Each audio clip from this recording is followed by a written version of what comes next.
Hey runners, and welcome to the Let's Run Fit podcast. I'm your host, Bee Lick.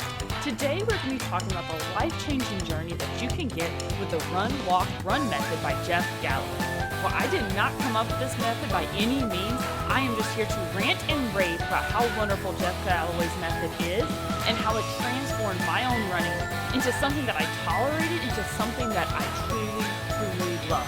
I let myself have breaks when I needed it and before I needed it, and I was able to finish that race and just keep going. Let's dive in.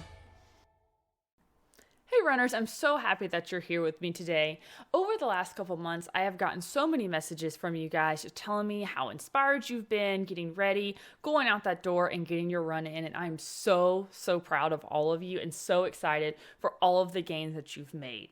The most common thing that I have received back in a lot of your feedback is that you do sometimes feel like you struggle being able to actually get your run in. You feel like you're just exhausted afterwards, that you feel like you can't go on with your day, or just simply that you feel like you're just tired and you just can't get the run done and feeling successful. So I decided it was time to come let you guys know with a lot more detail something that I've mentioned a couple times, which is walking while you're running.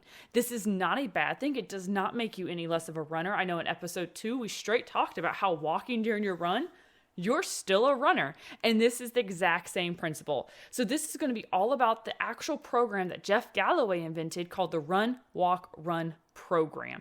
And I'm going to tell you how I incorporated it into my running, let you know a little bit about how it works, how Jeff Galloway came up with it, and all of that jazz. It's going to be a really interesting episode for you guys. Again, I want to clarify, this is not a paid endorsement. I don't work for them. They don't probably even know who I am. This is just me letting you know my personal experience so you can see if that works for you and if this could be the secret to unlocking your running success.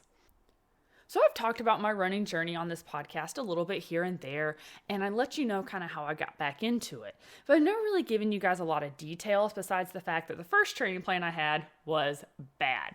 So I'm going to kind of go back to the beginning and kind of really let you know how Run, Walk, Run method came into my life.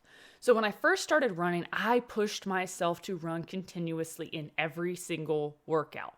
At this point, I had not really been running more than like once a month, just randomly for years. So this was not the best thing for me. And while there's nothing wrong with continuous running, my body was not ready for it.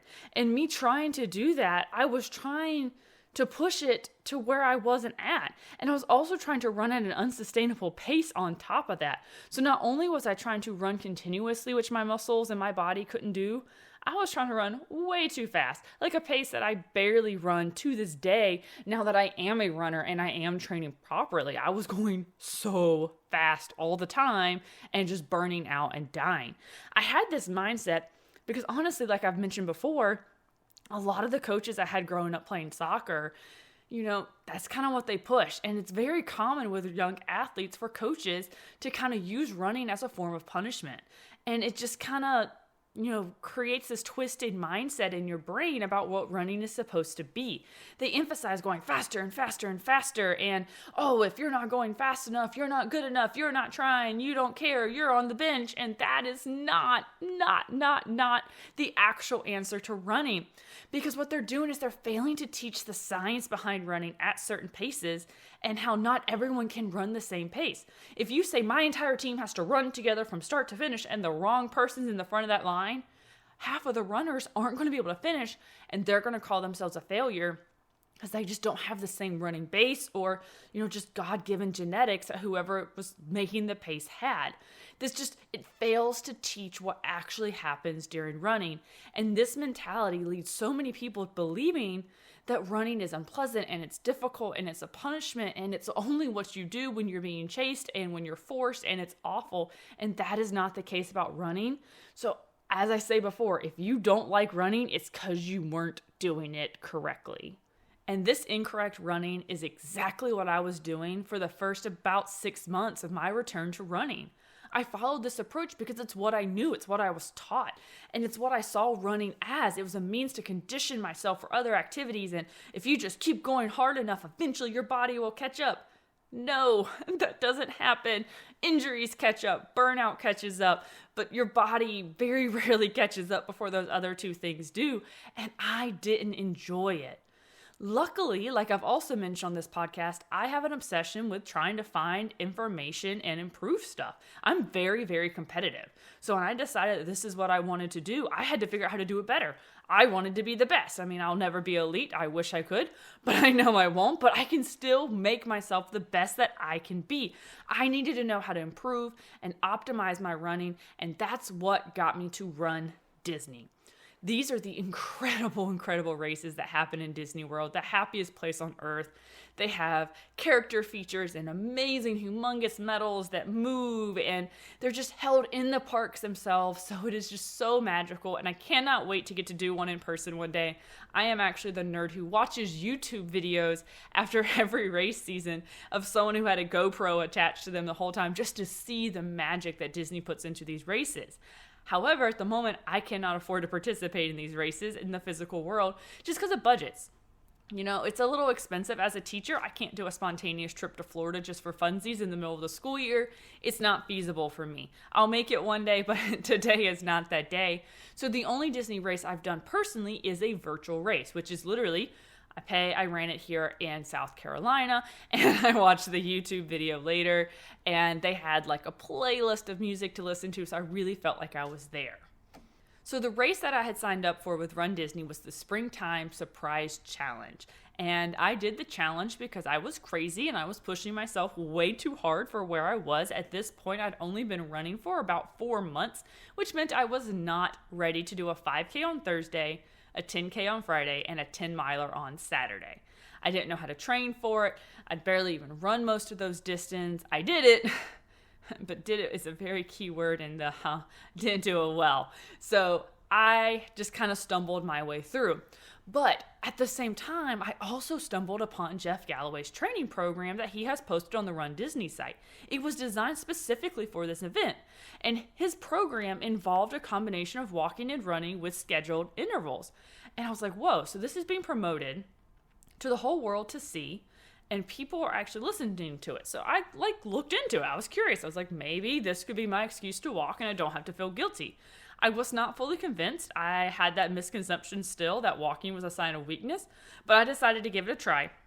And I followed his training program for my next kind of round of training, so to speak. I had finished that first terrible plan, and this is kind of what I started, because it was after I had already done my first half marathon in Sunset Beach, and this was kind of my next phase. So since I was on the next phase and I was already into my next journey, I had already done my, goal, quote unquote. I did it, but not how I thought I was going to. I decided to follow this exactly as it was instructed to me. I found my goal pace, and I realized what I thought was my goal pace and what my actual goal pace was not the same. So I really dove into the deep research to try to figure out what the heck happened. Why am I not running that same 6:14 mile that I did in high school? Well, it's been 15 years, but in my head, that's still where I was supposed to be. So I went and sought guidance from Jeff Galloway himself. I went to his website. I found podcasts that he's done, and I did everything I could to find out everything about him. There was digital coaching options through my Garmin Watch fitness program that I watched all those videos that were available. I went and found his books and I read those books. I watched his talks on YouTube, just absorbed every bit of information that he could possibly share to the world. And I was finally starting to understand what he was teaching. And it was really when I read the Run, Walk, Run method, it's his actual book, that I actually had the full perspective of running change for me. And I highly, highly suggest you read this book, because not only does it teach you about running, it teaches you about yourself too. And a lot of those misconceptions that have been taught to us throughout the years by people who weren't doing it to be cruel, but they just didn't know any better. And everything about this platform is just revolutionizing running for countless individuals. So the Run, Walk, Run program is as straightforward as it sounds. You run for a certain amount of time, you walk for a certain amount of time, and you just keep repeating the cycle until your distance or time or whatever you're doing that day is over. He developed this program while teaching a beginner's runner's class, and he noticed how incorporating those walk breaks significantly benefited all of those participants that he had. He noticed that if he incorporated what he called the huff and puff rule, meaning if you start huffing and puffing and breathing heavy, that you take a break, that if you walk and get your breath back and then kick back in, that people had less injuries. And that is a huge thing. And as a coach who's only ever had one season that was successful with 0 injuries, I realize how important that is, because when you see your athlete get injured, you're just like feeling like it's your fault, even though, it's not, but it hurts to watch it happen, especially when it's one of your best runners that you are really relying on. It hurts you personally. So finding ways to sustain, the running for your athletes by also keeping them injury-free is just absolutely amazing. So the 3 main components is the run interval, the walk interval, and the pace. So the run interval is literally what it sounds. It's the time that you spend running. He recommends starting with just conservative intervals such as 30-second run or a 1-minute run, and progress as you feel more comfortable, because you can keep gradually increasing that length of time for your run. Nothing says you're stuck at the same one forever, so start very conservative until your body's used to it, and then you can actually keep growing as your body catches up, because this is something your body can catch up to. The walk interval is just that designated time that you take a break and you walk instead of run. This allows you to recover and catch your breath and then resume running at the same intensity that you started at without dying and slowly just burning out. Very similar to the run intervals, you start with a shorter walk or you can start with a longer walk and adjust as needed, because eventually you can make it where the walk interval is shorter than the run interval. You just got to wait for your body to catch up, and this is a way you can do that. Now, when it comes to pace, Jeff Galloway emphasizes the importance of finding a sustainable pace during your run intervals. This means running at a speed that you can maintain at a conversational pace. I actually learned during my actual run coaching class with RRCA, the Road Runners Club of America, that you should be able to sing the alphabet song all the way to G. So A, B, C, D, E, F, G.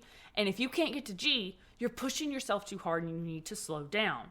It means you need to kind of chill out and give your body time to catch up, because you don't want to push yourself to the point of exhaustion. And it's crucial to find a pace that works for you and allows you to complete your runs comfortably, because that means you're going to be recovering, and that means you're going to be able to keep going, and you're not going to stop due to injury, burnout, shin splints, anything of the such. The most beautiful part of Run Walk Run program that Jeff Galloway came up with is that it's highly, highly customizable and adaptable to your needs.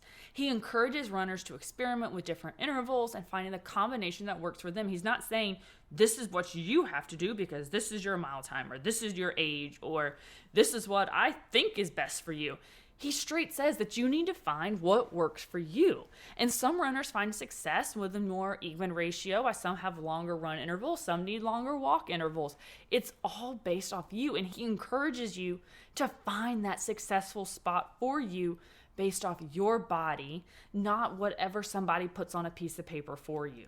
Now, the hardest part is people still cannot get over this whole walking thing and thinking that it is a weakness. But there are so many numerous reasons that this can benefit you. Walking intervals help reduce fatigue. It prevents overuse injuries. It allows for quicker recovery during workouts. They allow you to make running more accessible for everybody, from beginners to advanced runners, because this gives you that built-in rest and recovery period that you don't get with continuous running. I personally found immense value in incorporating this into my own running routine, because it helped me build my endurance, prevent injuries, and actually enjoy my runs. I was able to listen to my body. I was able to actually understand what my body was trying to tell me, because I was taking these regular walk breaks, which allowed me to do kind of a body scan and be like, okay, what's hurting, what's feeling tired, what needs something else, what could help.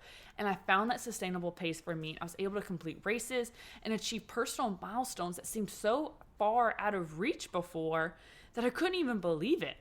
I truly encourage you to find the Run Walk Run method in your life and experiment with different intervals to see how it enhances your own running experience. But if you're still not convinced, I'm going to give you even more detail of my story of how it helped me. So like I mentioned, the first thing that you do with this method is you do what's called a magic mile, which is your time trial, where you try to run a mile as fast as possible to see where you are. Despite me going out way too fast that first time, because I was still not knowing what to do when I first started, and I didn't slow down to put it in the actual pace zone that I needed, I ended up finishing this in about 9 minutes. And I'm not going to lie to you, I was extremely disappointed by that number, because the last time that I had clocked a magic mile, I was in high school. I got a 6:14. That was almost a 3-minute difference, and it was just like a punch in the gut for me. But I had to remember that I had to build back to that. It had been like 15 years. I wasn't just going to run back to where I was when I was in high school. But I used this information and I determined my pace range, as salty as I was about the situation of it being slower than I wanted it to be. But I did what my body needed, and I found my run walk interval, which was a 90-second run and 30-second walk. At this point, I started there, and I actually found out a 90-second run for me was still too fast because I still hadn't quite got into that slow down part. So I was going too fast in that 90 seconds and I was dying. So the 30 seconds wasn't going to be enough recovery. So I dropped mine back to a 60-60 so that way I could kind of be a little bit more rested and slow down. And eventually I learned how to be at a pace where once I got to my walk break, I wasn't huffing and puffing terrible and I could keep going. Now, like always, I continued to make mistakes along the way. I kept trying to extend my run break when I didn't need to here and there. I would be stubborn and be like, I'm going at the pace I'm supposed to be. Okay, obviously that doesn't work, but I would do it, and it was just bad choice after bad choice until I finally broke down and I was like, okay, this is where I'm going to be. And I'm going to do what needs to be done. The more that I truly committed to this Run Walk Run program, the better I got at running, the better my times were. My magic mile kept going down. Now, I'm still not at that 6:14 again, but I'll probably never be at a 6:14 again because I'm not 14. So, it's been, like I said, 15 years. So I'm probably never going to get there, but I can keep lowering my times despite that because I'm only 30. That's not going to be stuck forever. I'm not old by any means, and I can still keep making improvements, especially because I wasn't in top peak shape when I started running. I wasn't, running since I was 14 in a true way. So it's not like I'm having to literally go from something I've built for years. I'm building this now, which means I have so much time to grow and improve and continue to make PRs for most of my life. It's not going to end anytime soon for me. And neither is Run Walk Run. It is fully incorporated into my routine now. I do a little bit more heart rate based at this point, where I wait until my heart rate tells me I need to have a walk interval. But doing that helps so much. Knowing that when my watch buzzes saying my heart rate got too high, it's time to walk, knowing that I can just take a breath, know what to do, and then get right back to running, it's so comforting to me that I don't have to feel like a failure just because I need to walk. I don't have to feel like a failure because I can't do something that I did when I was 14 years old. And it's just this huge, amazing thing. And I wholeheartedly encourage every one of you to try this method if you ever go out on a run and feel like you're overwhelmed. Because there's no reason to feel overwhelmed in running. This is supposed to be relaxing and comforting and something we do for enjoyment, not something we do for punishment. And if you're running for punishment because you're trying to punish your body, there's a lot more going on. I would still do a run, walk, run method, but I'd also maybe, go find someone to talk to. Because you shouldn't be punishing your body, even if you're trying to condition your body.